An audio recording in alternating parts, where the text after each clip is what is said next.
We are doing this sermon series called Missio Day. This is the 5th year we're doing this. We've actually been going through a book that's called The Great Sending.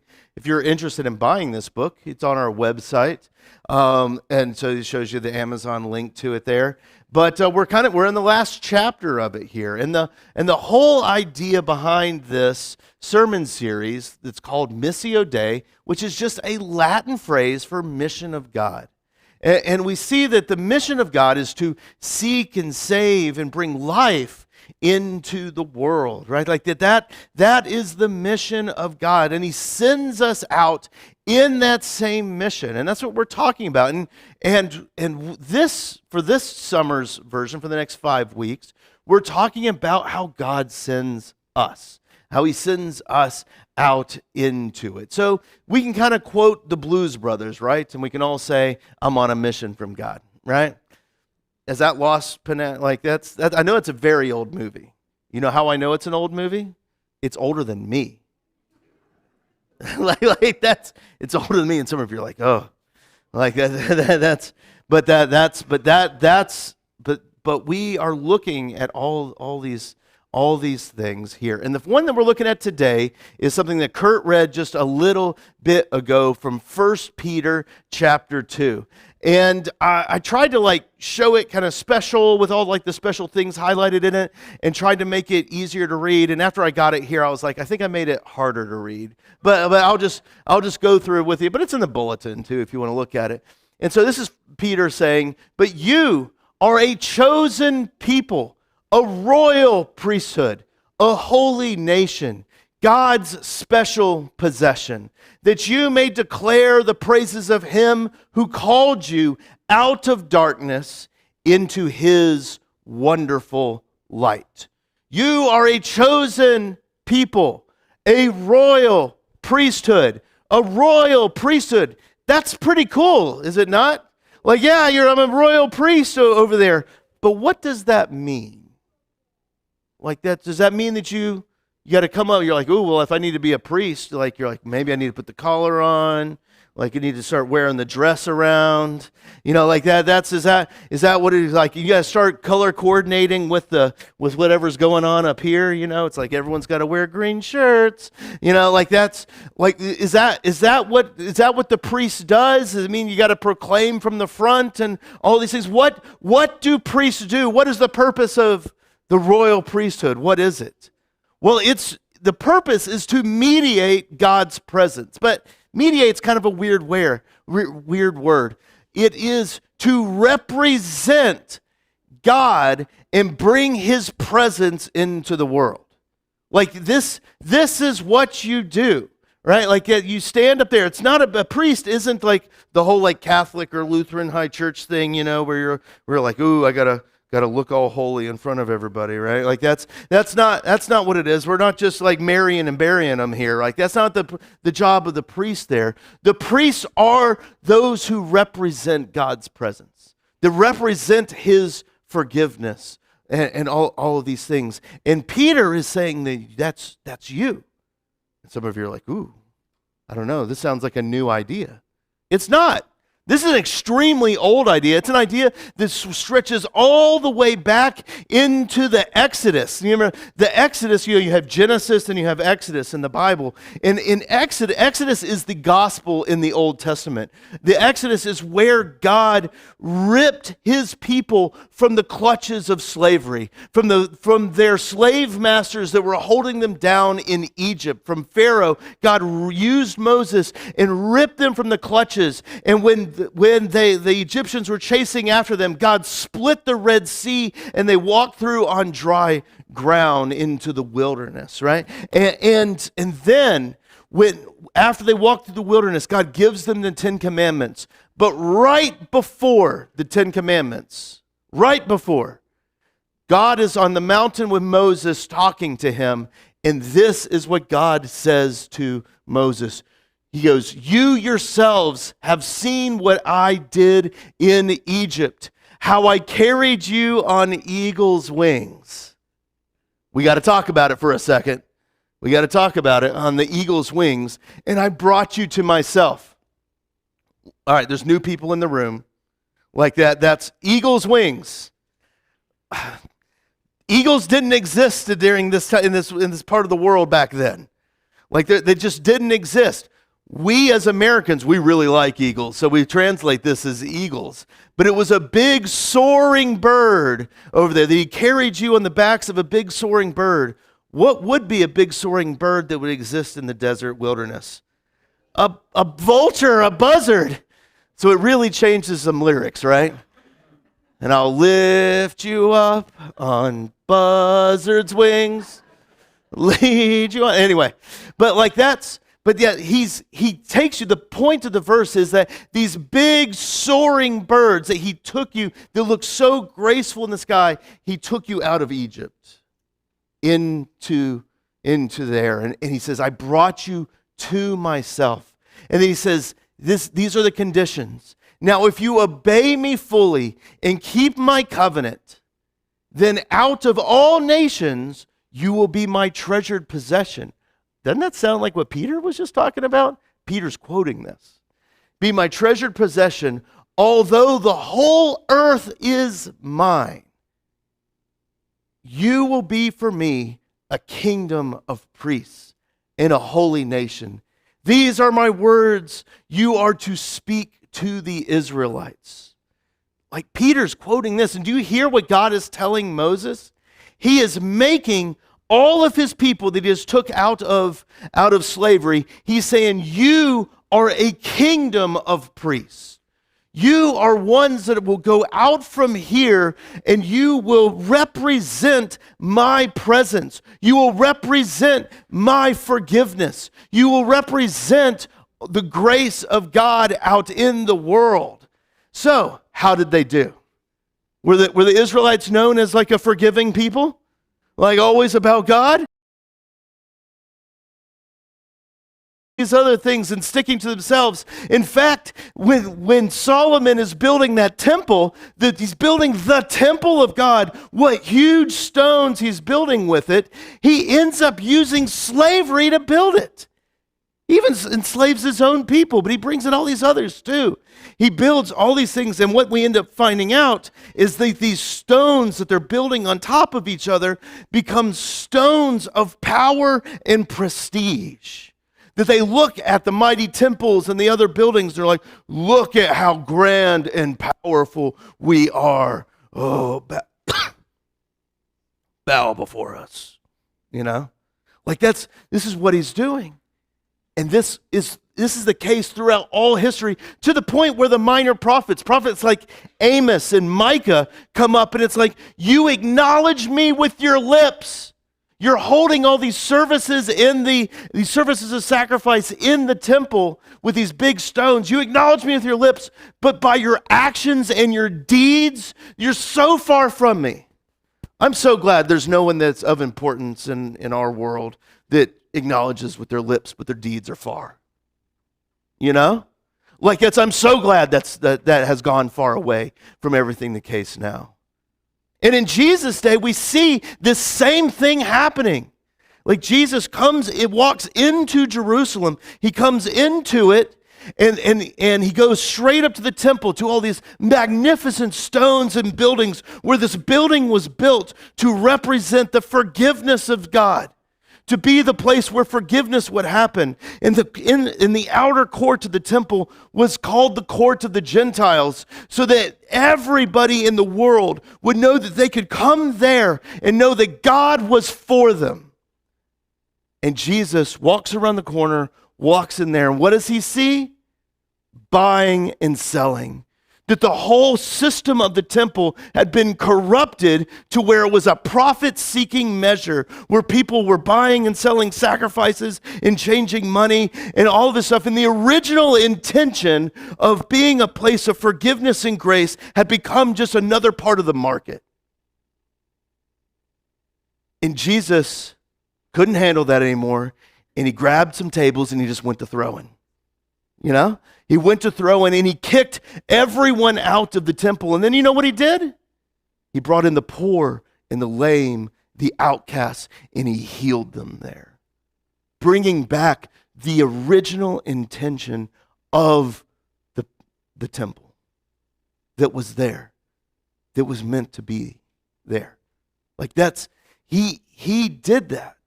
Like God's people have for a long time not done this correctly, and Jesus comes in and brings us back to it. But we look and we see that passage that Peter's saying, and he's looking at each one of you and he's going, you are a priesthood.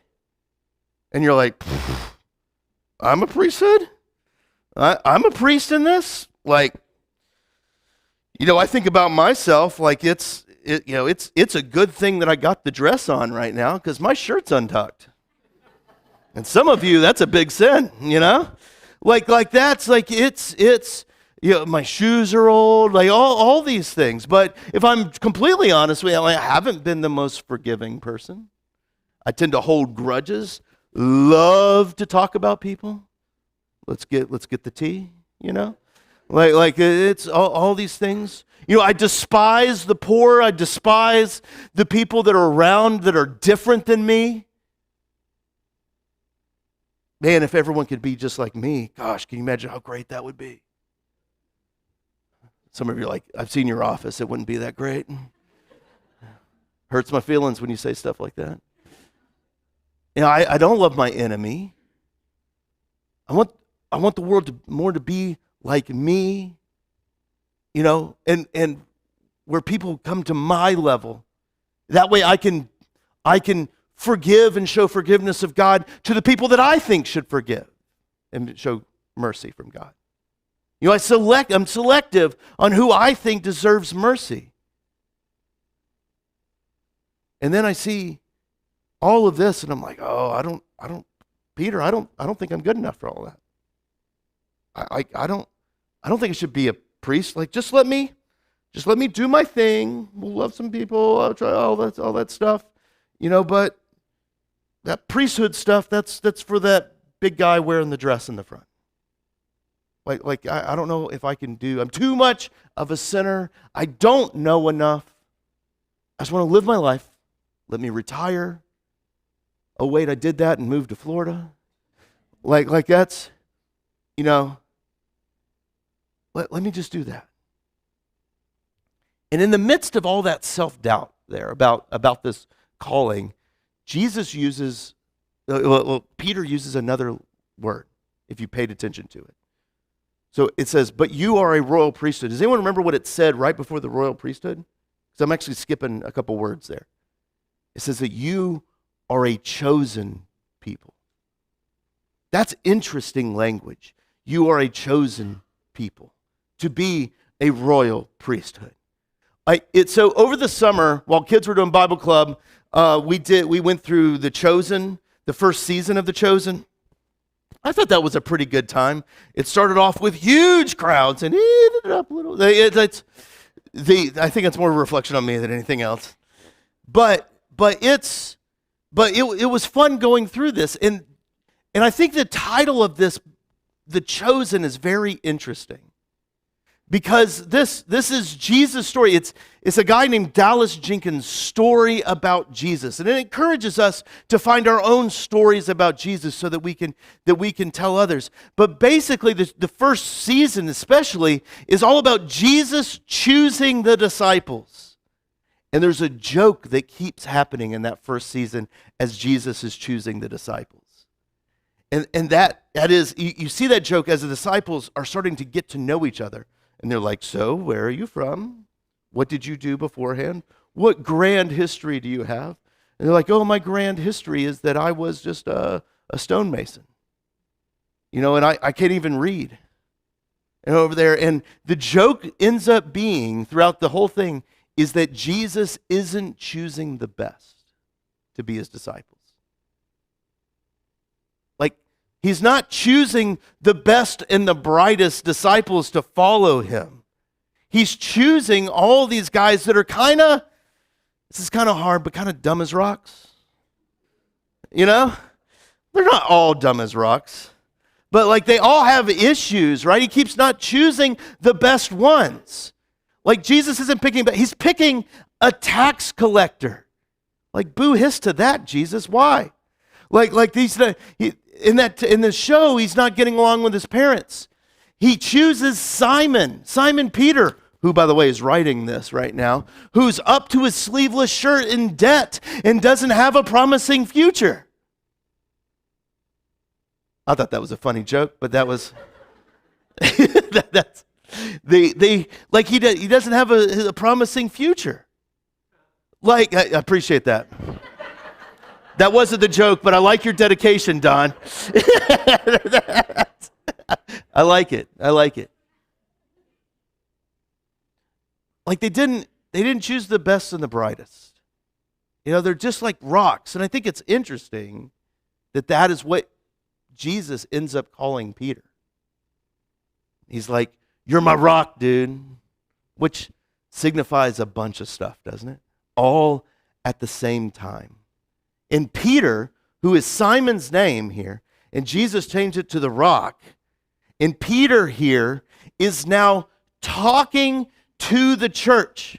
He's sending this out to the church. And there's something interesting about the church that Peter is writing to. Now, we call this letter 1 Peter. I don't think it was his first letter that he ever wrote. I think that one probably had grammar errors in it and things like that. We just call it like, oh, this is our first letter to Peter. And this one right now, he's writing it to the church, but he's writing it to the church in what we call, it's a very churchy word, in the diaspora. Which what that is the church has been dispersed because of persecution. The church is being persecuted and is being flung to flee to safety in all over the Greco-Roman world.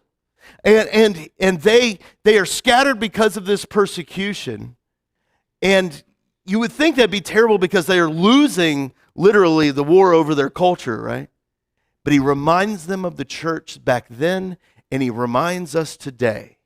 So what I want us to do is just look at this 1 Peter 2 passage for a second, and I want us to get up to the context of getting to our 1 Peter 2 verse 9, our verse today. So he says this, "As you come to him, the living stone." Interesting that Peter's using stony language, don't you think?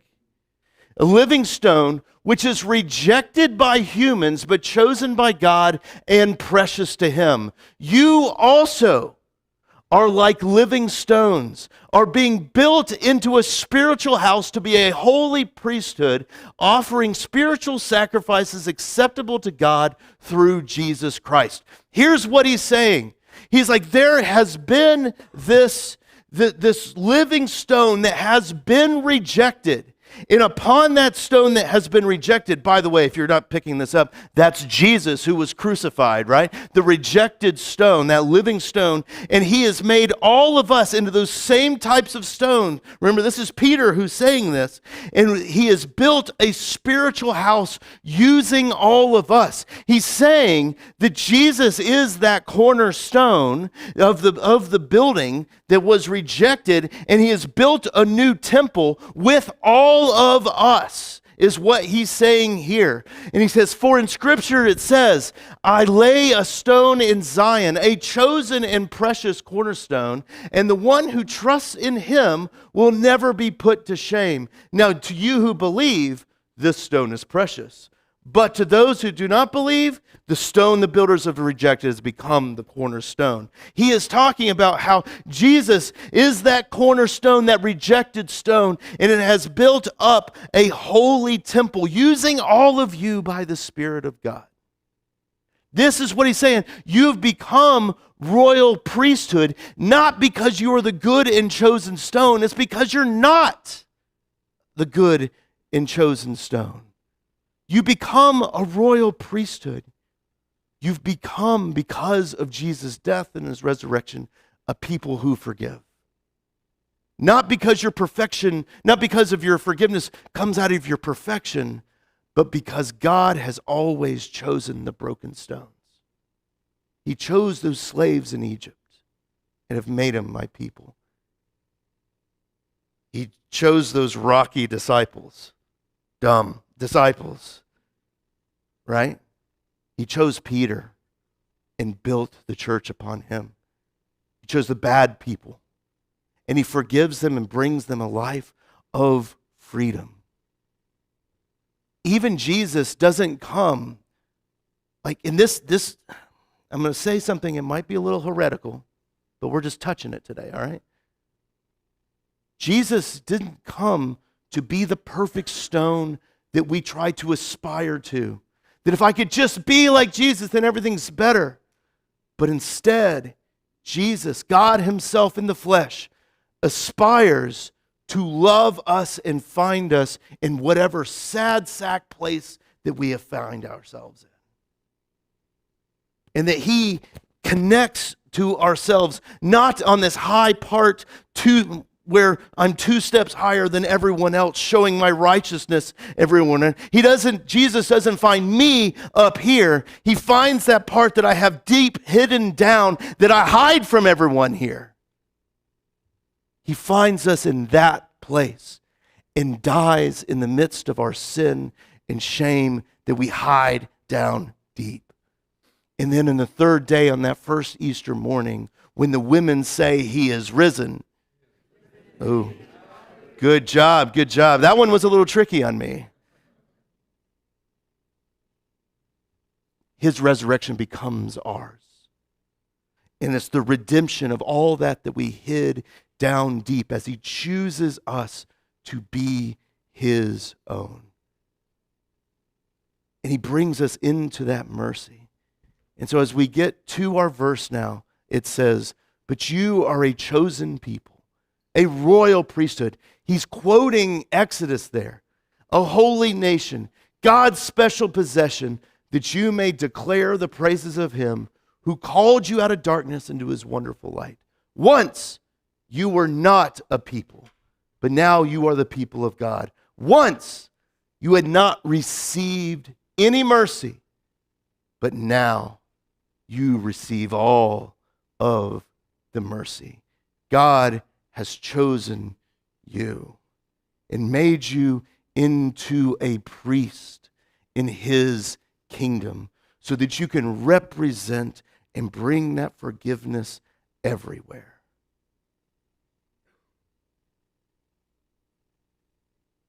So you can forgive your spouse for complaining about the dirty bathroom when it's all her makeup stuff that's actually there. Some of you know the plight. You can forgive your kids when they are just an accurate reflection of yourself. You can be the priest and represent God and give the forgiveness to your neighbor, even when he is doing the height of sin and mowing at 7 a.m. You can even be the priest and represent God's presence and forgiveness in the world, even to that person that does such evil things as voting opposite to how you voted. Because God has chosen you, shown you mercy, and forgiven you. Just as he built the church upon the dumb rock Peter and named him that, he builds it on all of you too. And I think that's good news. And we'll end right there. Say a prayer. God, we thank you that you love us and that you're always with us. Lord, help us to see how you have made us into a priest, that we represent you into the world around us. Lord, may we forgive because we have been forgiven. Thank you, Jesus. Amen.